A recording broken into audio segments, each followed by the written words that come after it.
Terletak di sisi paling selatan, Pulau Rote adalah beranda Nusantara sekaligus tempat berlabuhnya ombak Samudra Hindia. Tidak heran, tanah lontar ini dianugerahi beragam panorama alam pesisir yang mengagumkan.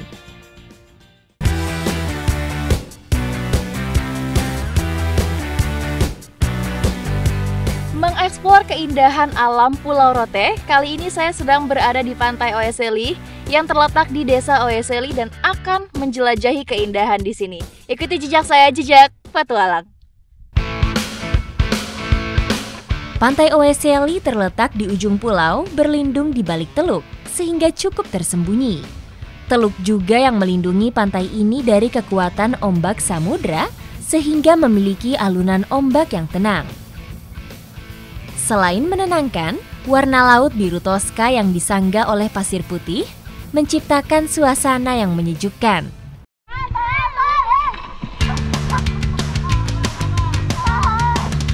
Pantai Oeseli ini juga merupakan teluk, jadi perairannya tuh tenang, makanya ada banyak kapal-kapal yang bersandar. Bagi nelayan, Pantai Oeseli adalah tempat bersandar yang bersahabat. Airnya yang tenang tidak menyulitkan mereka saat berlabuh. Sementara bagi anak-anak, ombak Pantai Oeseli adalah sahabat alam yang aman untuk diajak bermain.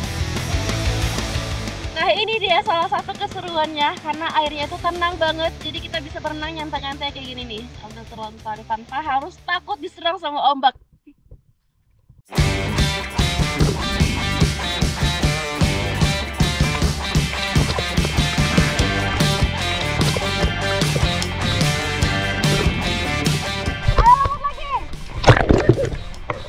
Di spot ini tuh aman banget untuk loncat-loncat karena memang bawahnya itu pasir halus.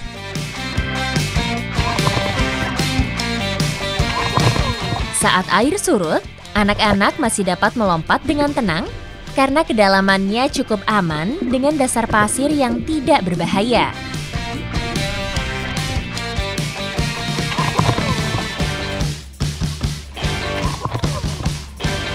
Ini salah satu keunggulan anak-anak pantai nih ya. Mereka padahal masih kecil-kecil, tapi bisa melakukan aksi yang saya sendiri bahkan nggak bisa.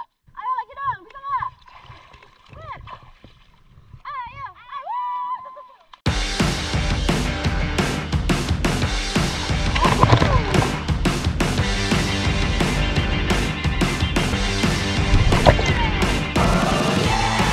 Anak-anak Pantai Oeseli adalah anak alam. Selain mahir berenang, mereka juga sudah pandai membaca alam sehingga bisa memilah bahaya.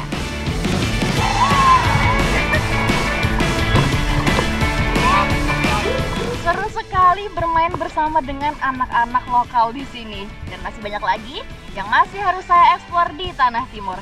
Ikuti jejak saya, jejak.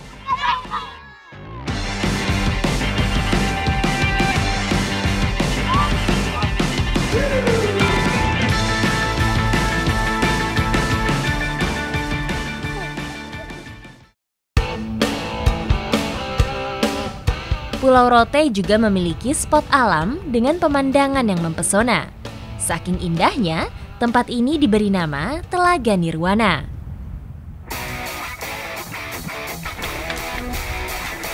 Wow, ini belum apa-apa sudah berasa nih. Harusnya kayaknya lumayan kencang di sini.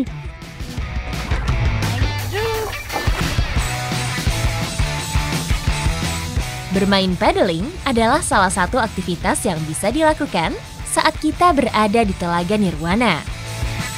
Untuk masuk ke Telaga Nirwananya, kita akan melewati celah seperti ini yang dikelilingi oleh pohon mangrove. Dan untuk masuk ke sini hanya bisa pada saat pasang saja.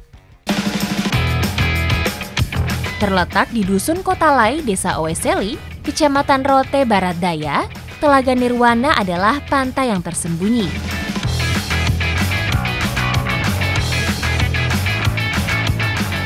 Untuk sampai ke tempat yang dituju, kita harus bersampan kurang lebih sejauh 200 meter. Bersampan di corong telaga, arusnya terasa cukup kencang. Air yang deras berasal dari aliran teluk yang masuk ke dalam telaga.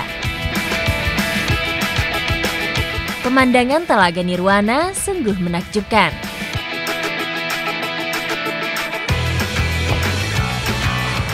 Telaga Nirwana ini merupakan salah satu hidden gem karena dia lokasinya jauh dari pemukiman warga. Jadi saya benar-benar merasakan ketenangan dan juga rileks sekali menjelajah keindahan alam di sini. Tempat ini memiliki julukan si cantik dari Pulau Rote karena warna airnya yang berwarna biru cantik berpadu dengan warna hijau pepohonan di sekitarnya. Telaga Nirwana ini dia berjarak sekitar 700 meter dari teluknya. Jadi lokasinya itu cukup strategis karena tidak terlalu jauh dari bibir pantai.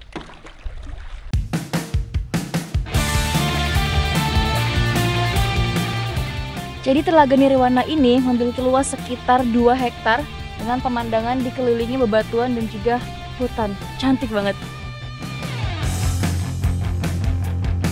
Panorama yang masih sangat alami menjadi keistimewaan tempat ini. Lokasinya yang tersembunyi membuat Telaga Nirwana belum banyak terjamah.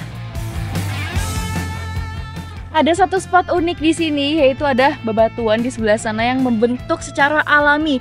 Bentuknya itu love, lucu banget. Jadi kalau dia surut itu kelihatan batunya itu menonjol. Nah ini karena sedang pasang jadi batunya tenggelam. Dengan luas telaga sekitar 2 hektar, kami bisa menikmati Telaga Nirwana sambil olahraga santai. Selain itu, bermain paddling adalah pilihan yang tepat karena tidak susah untuk dilakukan.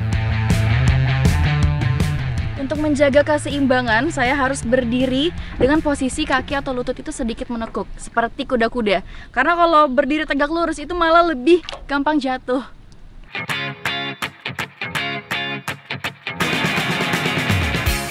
Otot kaki saya benar-benar dilatih main pedal di sini karena arus dan juga angin lumayan kenceng.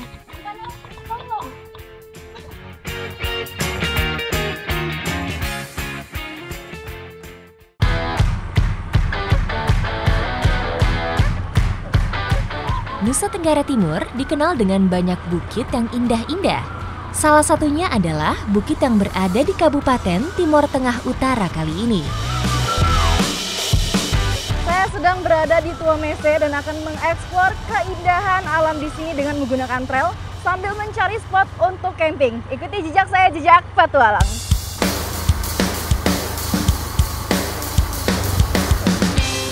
Sebelum ke lokasi, saya melewati pantai dengan laut yang sangat cantik. Hembusan udara angin pantai disertai cuaca yang cerah membuat saya semakin semangat bertualang. Medan yang saya lalui ini berpasir dan juga berbatu karena memang melewati kawasan pantai. Dan ternyata di sekitar Bukit Tuamese ini juga ada pedesaan. Nah sekarang saya sedang memasuki kawasan pedesaannya nih, jadi di pinggiran ada rumah semua. Meski dekat dengan pantai, hawanya tidak terasa panas. Ini dikarenakan banyaknya tanaman-tanaman yang tumbuh dengan rindang di kawasan Desa Tuamese. Bukit Tuamese yang menjadi tujuan saya. Lokasinya memang tidak jauh dari pemukiman warga.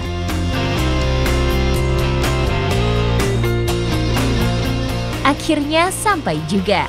Saya tidak sabar untuk langsung melihat keindahan di Bukit Tuamese. Saya sudah sampai di titik terbaik yaitu di puncak Bukit Tuamese dan saya akan menikmati keindahan suasana di sini.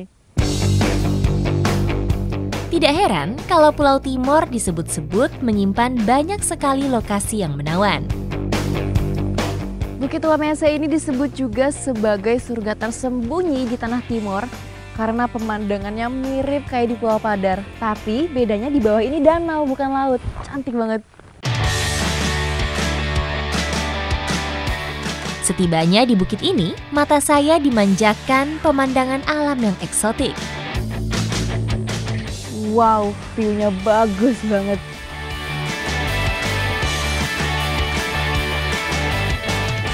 Hilang rasa kecapaian begitu sampai di sini. Tidak hanya dinikmati keindahan alamnya saja, tetapi masyarakat setempat juga memanfaatkan danau di bawah untuk dijadikan tambak. Yang ujung yang bentuknya kayak kotak-kotak itu yang dimanfaatkan sebagai tambak. Tambak tidak mengurangi ataupun merusak kecantikan yang dimiliki Bukit Tuamese. pemandangan 360-nya tidak ada yang gagal. Di depan seperti Pulau Padar, di belakang saya ada hamparan laut dan juga pohon lontar. Terus di sebelah saya tebing-tebingnya cantik banget. Setelah beraktivitas trail, saya mau berlama-lama menikmati keindahan Bukit Tua Mese. Jadi saya mau beristirahat sambil membakar ayam.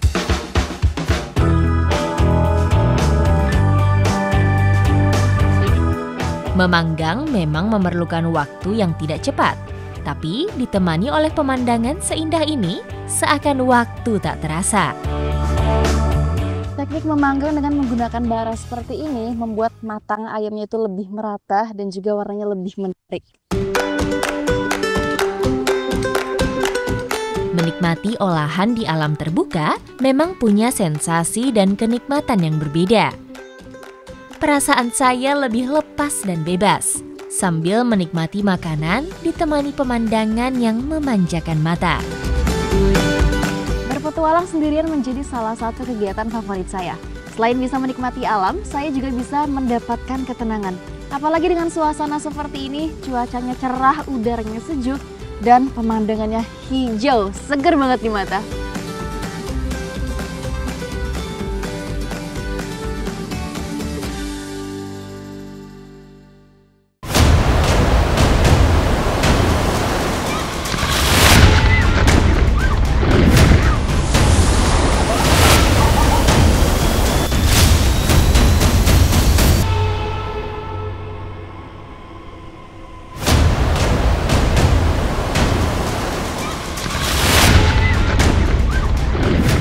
Dari alam eksotis Provinsi Nusa Tenggara Timur, saya melanjutkan perjalanan ke Pulau Jawa bagian tengah.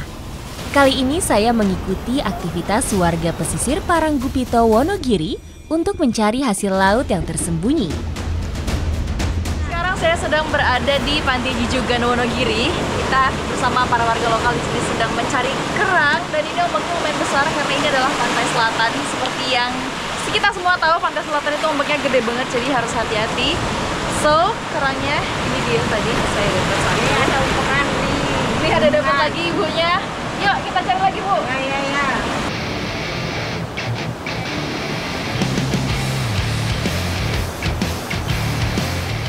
Pantai Jujugan menjadi salah satu pantai eksotis yang diapit oleh tembok karang.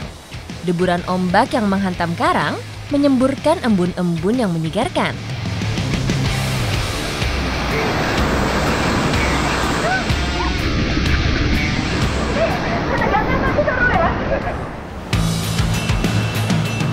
Arus ombak dengan cepat kembali ke lautan, sekaligus menjadi waktu bagi saya mencari keberadaan kerang. Kegiatan mencari kerang menjadi rutinitas warga pesisir Paranggupito setiap harinya. Waktu pencarian akan berbeda setiap harinya, tergantung waktu pasang surut pantainya. Jadi biasanya orang-orang mencari kerang di sini juga tergantung dari pasang surutnya ombak.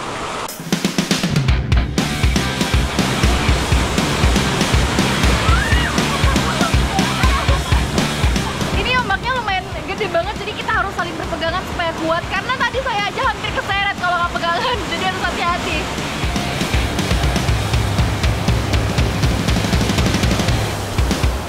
Air laut berangsur surut, namun deburan ombak pantai selatan masih terasa menegangkan. Untung saja ada Pak Suprapto, warga lokal yang paham seluk-beluk ombak di sini.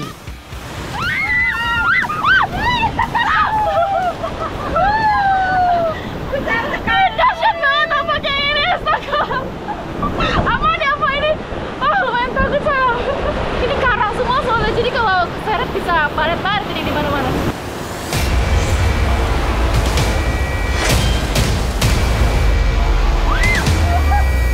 Aktivitas mencari kerang di pantai ini sebaiknya jangan dilakukan sendirian. Saat ombak datang, saya dan warga saling menjaga satu sama lain.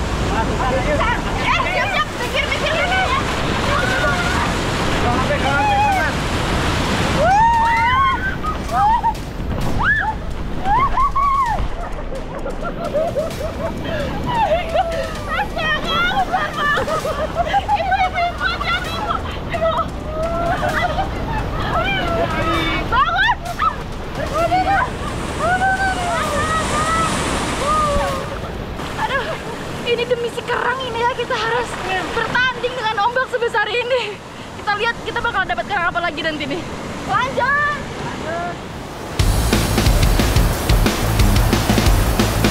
Ada beberapa jenis binatang moluska bercangkang yang diambil di sini. Salah satu saya mau bertarung dengan ombak besar ini karena kerangnya itu biasa keluar kalau lagi pasang. Salah satunya adalah kerang kusal ini yang keluar kalau misalnya lagi pasang kayak gini nih. Kusal menjadi salah satu jenis keong laut terbanyak yang menghuni pantai karang ini. Untuk menghindari predator, usal dan beberapa jenis moluska bercangkang lainnya berkamuflase dengan batuan karang di sekitarnya. Jadi makanan si kerang ini itu tuh lumut dan juga alga atau plankton yang ada di sekitaran karang-karang ini. Ini bisa dilihat banyak banget di sini lumutnya. Jadi makanan kerang itu masih banyak banget dan ekosistemnya itu masih lestari sekali.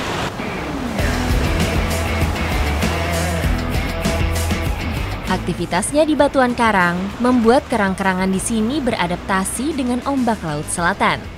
Mereka bertahan dari gempuran ombak dengan cara menempel dan bersembunyi di lubang-lubang karang. Ini Mbak, aku dapat jenis lain. Ini apa namanya? Namanya samaran. Samaran ya? Ini. Ini dapat kerang jenis lain lagi. Aduh, ini namanya kerang samaran karena dia itu pinter banget berkamuflase. Warnanya, bentuknya hampir mirip sama kerang. Jadi harus hati-hati ombak. Setelah beberapa kali ombak kecil, biasanya akan muncul ombak besar. Meskipun sudah kami antisipasi, besarnya ombak menyeret kami berempat. Ini saya sudah di pasirnya nih, tapi masih keseret ombak ini. Waduh, demi kerang samaran ini nih.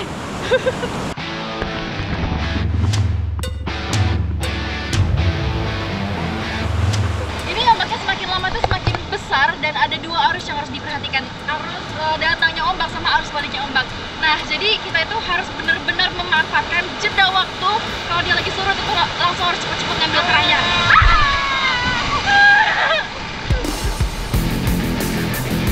Oke, lanjut.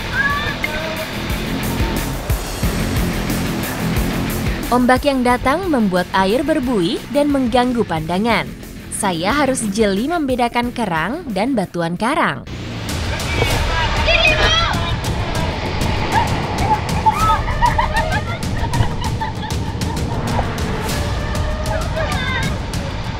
Ini bukan nyari kerang, ini capek bertarung lawan ombak ini. Tak hanya tempat-tempat yang indah, setiap perjalanan yang saya lalui selalu menambah pengalaman baru dan merasakan berbagai aktivitas warga lokal yang menarik.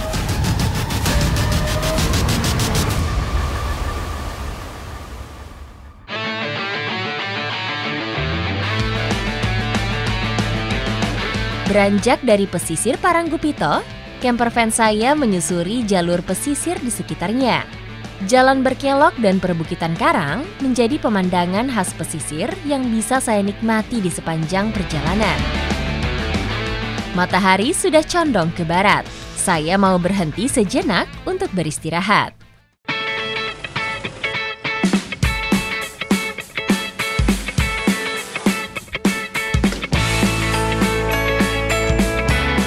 Sembari menikmati suasana pantai di sini, saya mau mengolah kerang yang tadi sudah saya cari di Pantai Jujukan untuk menemani makan malam saya. Proses perebusan akan mematangkan daging dan menghilangkan kotorannya. Suasana di sekitar campervan sudah mulai gelap. Saya butuh penerangan untuk melanjutkan masak.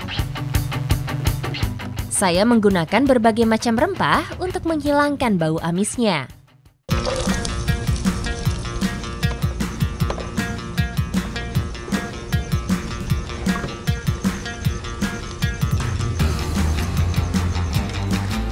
Aroma rempah sudah menyengat hidung saya.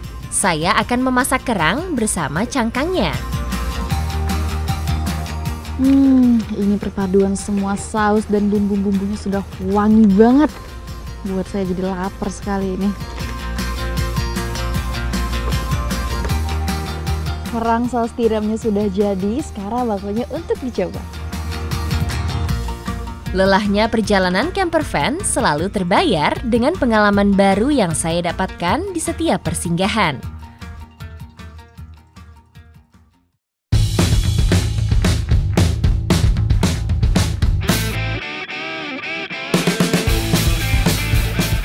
Overland saya memasuki bumi Sukowati, tepatnya di Kecamatan Kalijambe, Kabupaten Sragen, Jawa Tengah. Saya sedang melintasi Jalan Kaliyoso, mau menuju ke salah satu peternakan domba yang katanya butuh perawatan khusus. Saya penasaran kira-kira sespesial apa sih perawatannya, jadi langsung aja saya mau menuju ke lokasinya.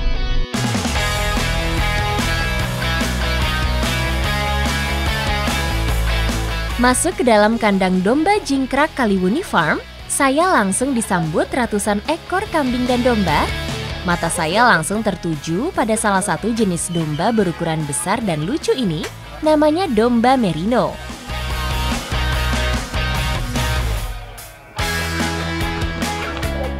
Gotong satu kambing aja harus 3 orang karena ini lumayan berat banget dan memang pemalas kambingnya karena badannya besar, jadi susah kalau ditarik, harus langsung diangkat. Di mana nih Pak turuninnya? Mana sih? Di sini aja.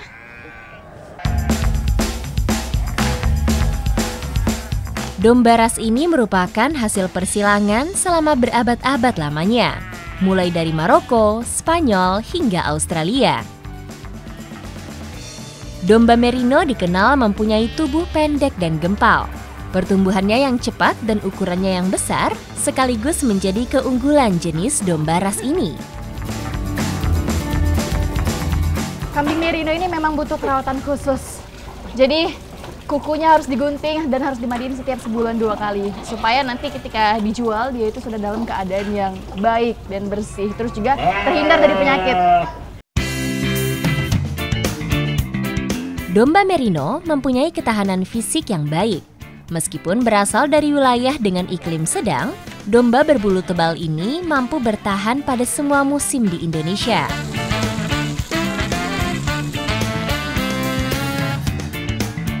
Lihat nih perbedaan yang sudah mandi dan yang belum. Tuh kelihatan banget bedanya, yang ini udah putih, bersih, wangi. Yang belum mandi warnanya masih coklat banget. Dan sekarang kambing-kambingnya harus dijemur supaya bulunya cepat kering, langsung di bawah sinar matahari.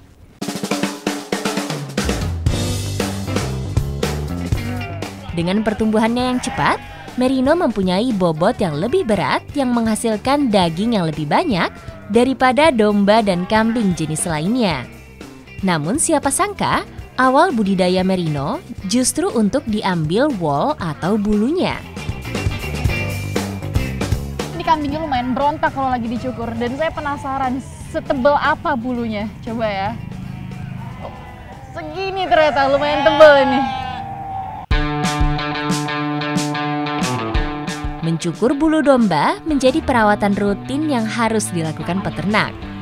Saya harus menenangkan domba ini supaya kulitnya tidak terluka terkena alat cukur. Merino mempunyai bulu wool atau bulu dengan kualitas terbaik.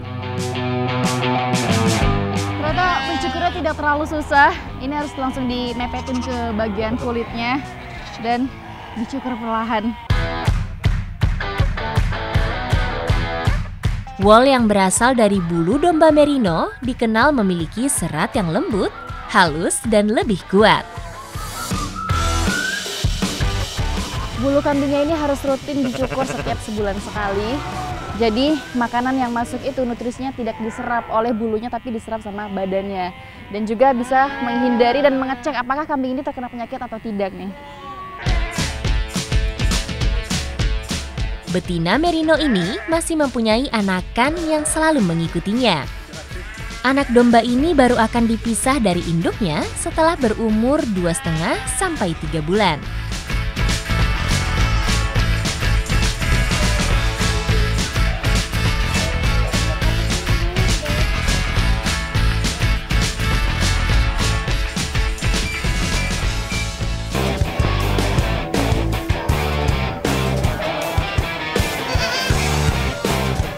Ternyata ada kambing yang lagi sakit, jadi di sini sudah dipanggil petugas kesehatan khusus hewan untuk ngecek kira-kira ini kambingnya sakitnya apa dan langsung diobati. Meskipun sudah memberikan perawatan yang maksimal, tak jarang kambing dan domba yang ada di sini terserang penyakit. Kemampuan Mas Soleh mendeteksi penyakit sangat membantu penanganan yang akan dilakukan oleh petugas kesehatan hewan. Ini ternyata masih ada satu lagi yang sakit, jadi harus disuntik lagi ya ini. Penyakit sudah terdeteksi. Petugas kesehatan dengan telaten memberikan suntikan obat pada anak kambing ini. Kambing-kambing di sini tuh ternyata nggak cukup susu dari induknya saja, tapi harus dibantu dengan susu tambahan seperti ini. Setelah disapi, anak kambing dan domba membutuhkan nutrisi tambahan untuk pertumbuhannya. Nutrisi tambahan ini dapat meningkatkan kesehatan dan kemampuan bertahan dari udara dingin setelah penyapihan. Ini biasa ngasih susunya sehari berapa kali, Mas? 3 kali. 3 kali sehari? Satu botol kayak gini ya? Perpaduan antara pengalaman yang sudah terasah dan teknologi akan meningkatkan produktivitas pada peternakan kambing dan domba. Sekarang waktunya saya memeriksa beberapa indukan untuk mengecek kehamilannya. Gimana Mas, hamil nggak yang ini? Kalau yang ini belum hamil kalau ini. Bunyinya tit berarti nggak hamil ya? Enggak. Peternak di sini mampu mendeteksi kehamilan ternaknya menggunakan alat USG khusus domba dan kambing. Ini saya sudah mencari induk kambing betina untuk dicek apakah hamil atau tidak. Nanti akan dicek pakai USG. Setelah berhasil menangkap salah satu induk betina, Mas Soleh langsung memeriksa perut domba menggunakan alat USG. Bunyi yang beruntun menandakan bahwa indukan ini sedang hamil. Yang ini hamil nih kambingnya, bunyinya Ya. tuh berbeda, dia lebih cepat gitu ya bunyinya Mas? Iya, lebih cepat. Berarti dia hamil. Lagi hamil, dan ini tuh memang alat khusus USG untuk kambing saja, berbeda seperti manusia. Dia nggak ada visualnya, jadi cuma benar-benar mendeteksi apakah kambingnya hamil atau tidak dari bunyinya seperti ini. Domba merino mempunyai peminat yang cukup banyak. Kualitasnya yang baik berbanding lurus dengan harganya yang mencapai puluhan juta rupiah di pasaran. 1, 2, 3. Aduh, saya sampai terpelanting saking beratnya domba ini. Aduh, ini capek beneran saya. Jadi kambing-kambing di sini itu tidak hanya dijual dagingnya saja. Biasanya peternak lain juga mengambil kambing dari sini untuk diternak lagi atau untuk dikawin silang. Kambingnya sudah siap dikirim, ikuti jejak saya, jejak petualang.